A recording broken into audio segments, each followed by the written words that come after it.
만취운전을 하던 40대 남성이 경찰의 끈질긴 추격으로 3km를 달아났다 붙잡혔습니다. 도주 과정에서 순찰차를 연이어 들이받아 경찰 4명이 크게 다쳤습니다. 밤사이 폭주족들이 광주 시내 도로를 누비며 광란의 질주를 이어갔습니다. 경찰의 해산 조치에도 장소로 옮겨다니며 시내 도로를 아수라장으로 만들었습니다. 강기정 광주광역시장과 김영록 전남지사가 민선 8기 임기를 시작한 지 2년이 됐습니다. 각자 성과를 강조했지만 상생과제가 산적해 있다는 지적입니다. 강의 내용을 실시간으로 번역해주는 인공지능이 개발됐습니다. 언어 장벽을 낮춰 지역 대학들의 유학생 유치에도 기여할 것으로 기대됩니다. 여러분 안녕하십니까? KBC 8시 뉴스입니다. 이른 새벽 만취운전을 하던 40대 남성이 경찰의 끈질긴 추격전 끝에 붙잡혔습니다. 도주 과정에서 순찰차를 연이어 들이받아 경찰 4명이 다쳤는데요. 광란의 질주 순간들이 블랙박스 화면에 고스란히 담겼습니다. 박승현 기자가 취재했습니다. 음주운전 의심 차량이 경찰의 정차 요구에 불응하고 도주를 시도합니다. 차량 앞을 맨몸으로 막아선 경찰 2명을 밀어붙인 데 이어 순찰차까지 망설임 없이 들이받고 쏜살같이 달아납니다. 도망가려고 해가지고 앞을 순찰차로 진로를 막으니까 갑자기 속도를 더 내가지고 신호도 무시한 채 100km가 넘는 속도로 시내를 질주합니다. 이리저리 중앙선을 넘나들면서 아찔한 고개운전을 이어갑니다. 순찰차 2대가 필사적으로 추격하지만 또다시 들이받고 도주합니다. 빠른 속도로 좌회전을 한 도주 차량은 결국 속도를 이기지 못하고 상가 건물로 돌진한 뒤에서야 멈춰섭니다. 음주 차량이 돌진한 상가 건물입니다. 유리창은 산산 조각나 있고 내부 집기류도 완전히 부서진 채 방치돼 있습니다. 3km에 걸쳐 10분 동안 이어진 광란의 질주는 운전자가 체포되면서 막을 내렸습니다.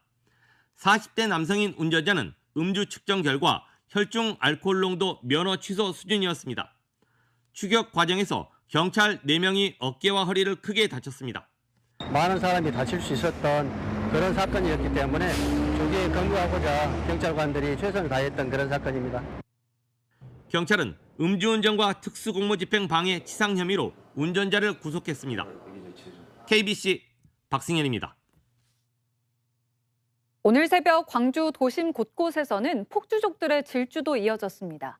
이들을 보기 위해 수십 명의 시민들이 몰려든 가운데 차량의 구경꾼들을 덮치면서 5명이 다쳤습니다. 임경섭 기자의 보도입니다. 광주역 앞 교차로.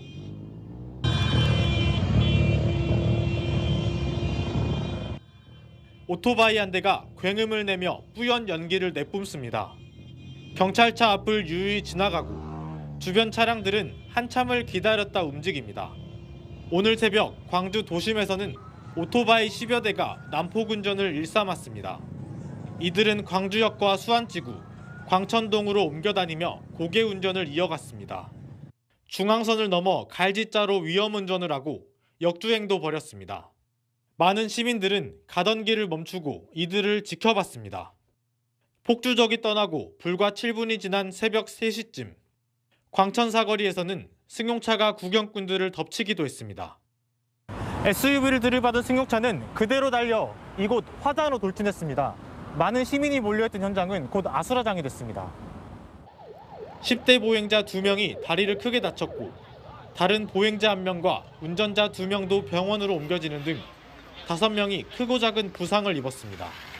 새벽 시간대임에도 폭주족들을 구경하려는 인파가 몰려들어 피해가 컸습니다.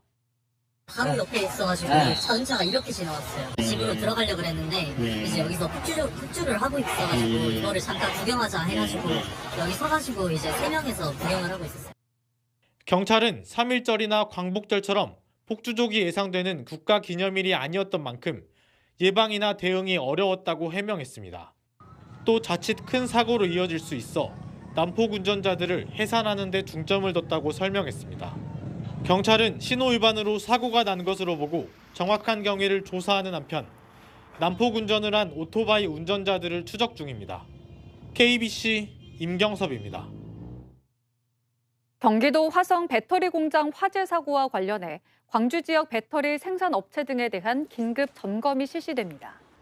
광주광역시와 5개 자치구, 영산강유역환경청, 민간 전문가 등은 합동 점검반을 꾸려 지역 내 배터리 생산 시설을 갖춘 28개 업체에 대해 취급상 안전사항 준수 여부와 화재 위험 요인 등을 확인할 방침입니다. 특히 광주시와 광주소방본부는 전지 관련 업체를 대상으로 소방시설의 유지 관리, 초기 대응 체계 운영 실태 등을 점검할 예정입니다. 무안국제공항 이용객이 20만 명을 넘어섰습니다. 무안군은 지난해 무안국제공항 이용객이 24만 6천여 명이었지만 올해는 상반기에만 20만 명을 넘어섰다며 국제선 운항 노선의 다변화로 올해 목표 이용객 50만 명 달성은 무난할 것으로 내다봤습니다. 무안국제공항은 중국 연길과 몽골 울란바토르 정기 노선과 베트남 장가게 등의 부정기 노선을 운항하고 있으며 하반기에는 중국 항저우와 라오스 비엔티엔의 정기선이 취항할 예정입니다. 강기정 광주광역시장과 김영록 전라남도 도지사가 민선 8기 임기를 시작한 지 2년이 됐습니다. 지난 2년을 강 시정은 대한민국 대표로 도시로 가는 준비 기간으로 규정했고 김 지사는 도민 행복과 발전을 위한 의미 있는 변화의 시간이었다고 자평했는데요. 남은 기간 강 시장은 메가시티 추진을, 도지사는 그랜드 전남을 청사진으로 제시했습니다. 강동일 기자의 보도입니다. 강기정 광주광역시장은 민선 8기 지난 2년을 대한민국 대표 도시로 가는 준비 기간이었다고 자평했습니다.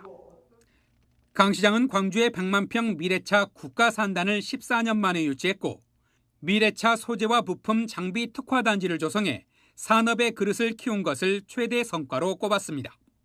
특히 개점을 추진 중인 복합 쇼핑몰은 투자와 일자리 상생이란 3가지 기회를 누리고 즐길 수 있는 기쁨을 광주 시민에게 제공할 것이라고 예상했습니다. 더 일하기 좋은, 더 누리기 좋은, 더 살기 좋은 대한민국 대표 도시로 가는 준비를 마쳤습니다. 김영록 전남지사는 지난 2년을 도민 행복과 지역 발전을 위해 달려온 변화의 시간이었다고 평가했습니다. 김 지사는 1인당 지역 내 총생산 GRDP가 전국 4위에 올랐고 가구 소득이 2년 연속 역대 최고인 11위를 기록한 것을 가장 큰 성과로 꼽았습니다. 조선산업 매출액과 철강산업 수출액 증가, 그리고 관광객 수와 김 수출액이 늘어난 덕택입니다.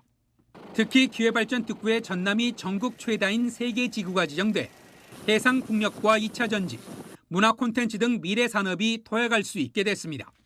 에너지 산업과 첨단 전략 산업의 글로벌 도약을 위한 새로운 전기를 마련했습니다. 남은 2년 동안 강 시장은 서울, 광주, 부산 3축을 이룰 메가시티 추진을, 김 지사는 세계가 주목하고 사람이 모여드는 그랜드 전남을 만들겠다는 비전을 내놨습니다. KBC 강동일입니다.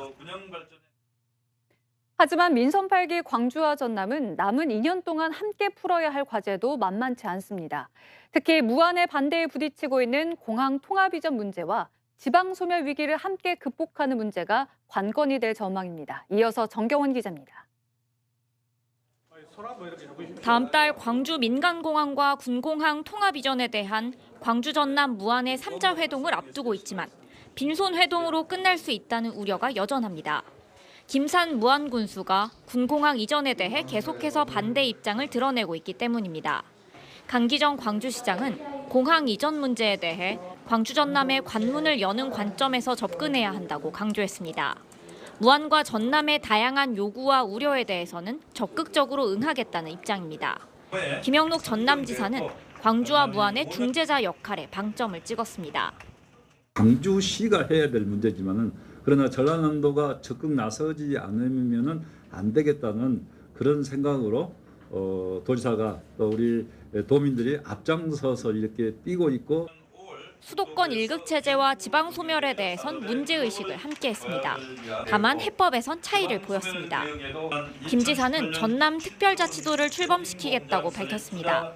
중앙정부로부터 인허가권 등 각종 권한을 이양받아 에너지 산업과 관광, 농업 등 비교 우위 산업을 선도해 나가겠다는 구상입니다. 반면 강 시장이 내놓은 해법은 광주 전남 메가시티였습니다. 광역 교통망을 통해 연결성을 높이고 광주의 AI 산업, 전남의 재생에너지를 활용한 산업 협력을 강조했습니다.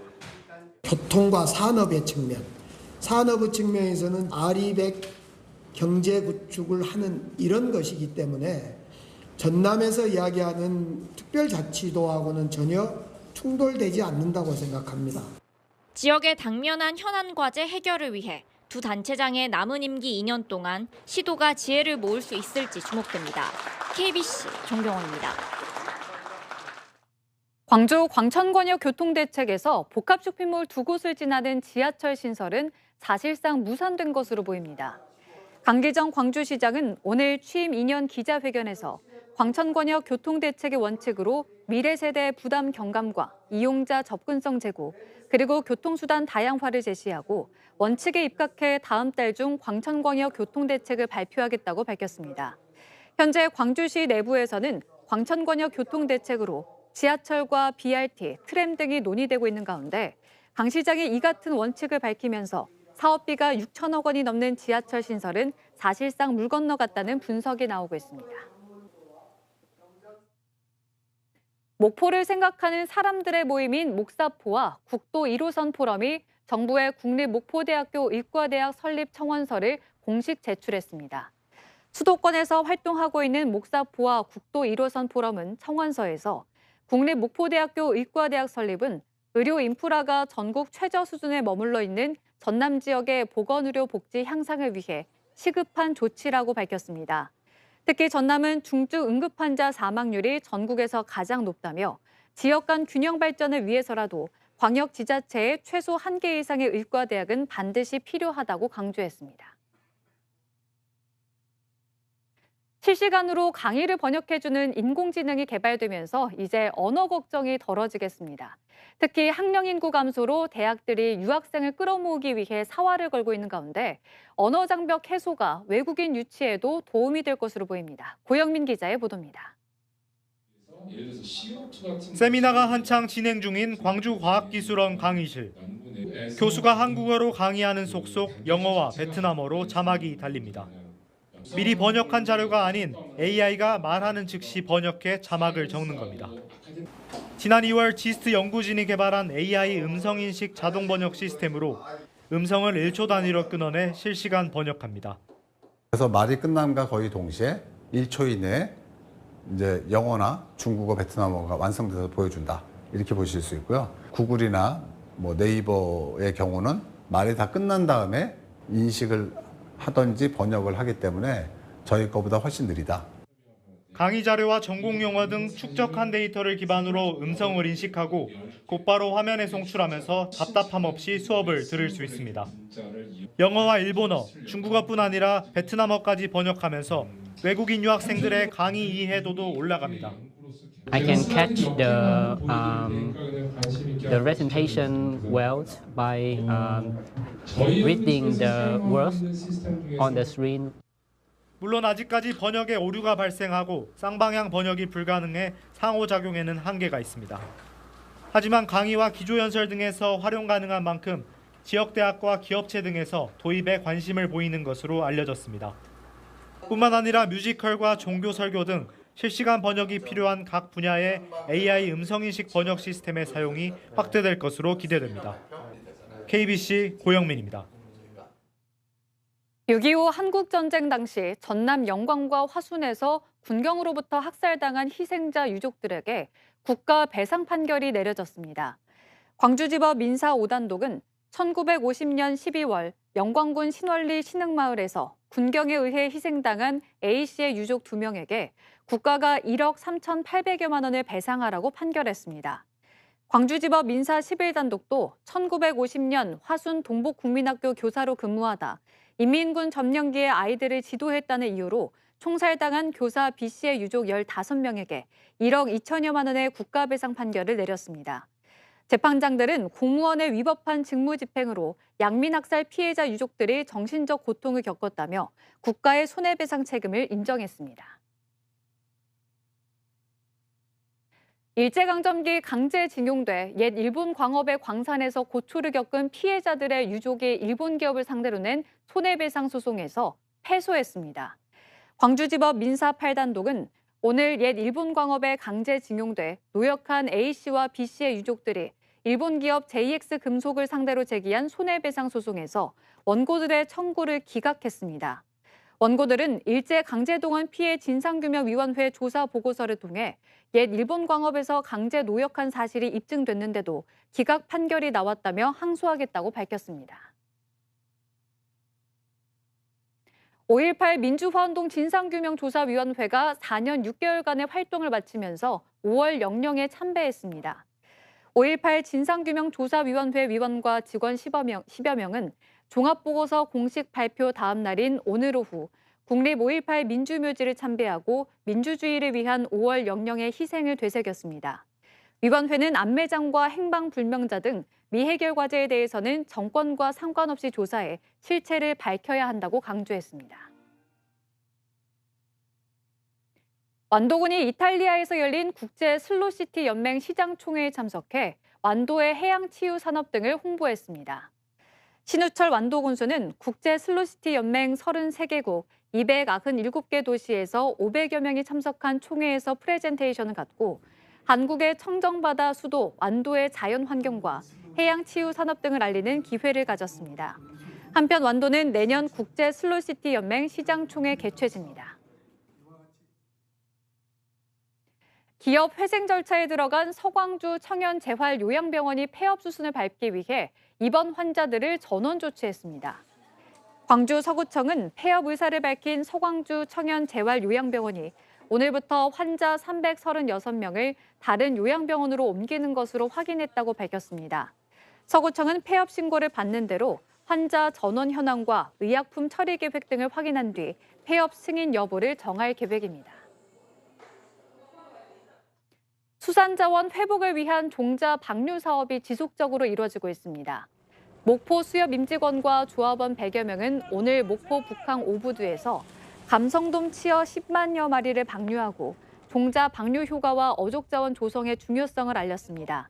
무안군도 지난 21일부터 시작된 한 달간의 낙지 금어기에 맞춰 어미낙지 3만 2천 마리를 연안에 방류했습니다.